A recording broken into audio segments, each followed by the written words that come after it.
नमस्कार। 10 जनवरी 2025 current affairs की प्रमुख खबरों को देख लेते हैं। वी नारायणन इसरो के 11वें अध्यक्ष नियुक्त किए गए हैं हाल ही में, और ये वर्तमान जो अध्यक्ष हैं इसरो के एस सोमनाथ उनका स्थान लेंगे। इसके साथ ही साथ इनको अंतरिक्ष विभाग का सचिव भी नियुक्त किया गया है। देखिए, आपको बता दें कि इसरो का जो अध्यक्ष होता है वही अंतरिक्ष विभाग का सचिव भी होता है। तो इसरो के साथ साथ ये अंतरिक्ष विभाग के सचिव भी नियुक्त हुए हैं। इसरो की बात करें तो इंडियन स्पेस रिसर्च ऑर्गेनाइजेशन 15 अगस्त 1969 को इसकी स्थापना हुई थी। इसका हेडक्वार्टर कर्नाटक के बेंगलुरु में है और ये आंध्र प्रदेश के श्रीहरिकोटा से अपने रॉकेट का प्रक्षेपण करता है। इसरो के पहले अध्यक्ष डॉक्टर विक्रम साराभाई थे। ओके। बहादुर सिंह सागू ये भारतीय एथलेटिक महासंघ के नए अध्यक्ष बने हैं। भारतीय एथलेटिक्स महासंघ इस 1946 में स्थापना इसकी हुई थी। इसका हेडक्वार्टर नई दिल्ली में स्थित है। इसी के नए अध्यक्ष बहादुर सिंह सागू को बनाया गया है। भारत पोल ये क्या है? हाल ही में 7 जनवरी को अमित शाह जो कि भारत के गृह मंत्री हैं, इनके द्वारा नई दिल्ली में इसको लॉन्च किया गया।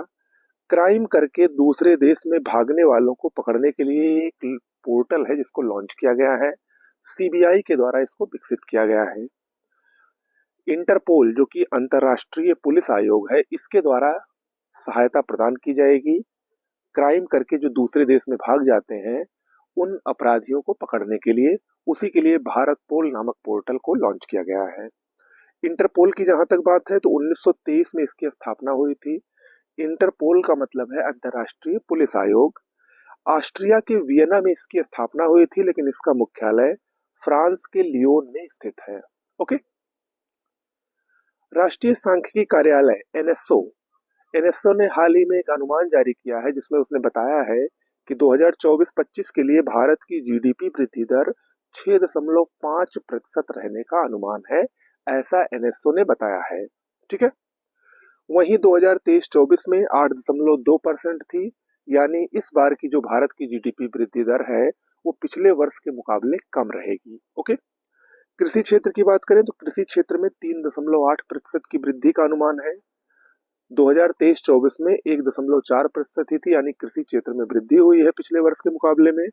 निर्माण क्षेत्र में 8.6% की वृद्धि और वित्तीय सेवा में 7.3% की वृद्धि दर का अनुमान भारत की जीडीपी में लगाया गया है राष्ट्रीय सांख्यिकी कार्यालय के अनुसार।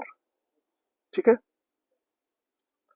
इंडोनेशिया ये ब्रिक्स का 10वां सदस्य देश बन गया है। देखिए, इसमें कई लोग कंफ्यूज हो सकते हैं, कहीं कहीं 11वां लिखा है, कहीं कहीं 10वां लिखा है। वैसे देखा जाए तो ये 10वां सदस्य ही है, क्योंकि सऊदी अरब अभी तक सदस्य बना नहीं है। सऊदी अरब की ऑफिशियल घोषणा नहीं हुई है, नहीं तो सऊदी अरब 10वां सदस्य होता, तब ये 11वां सदस्य होता इंडोनेशिया।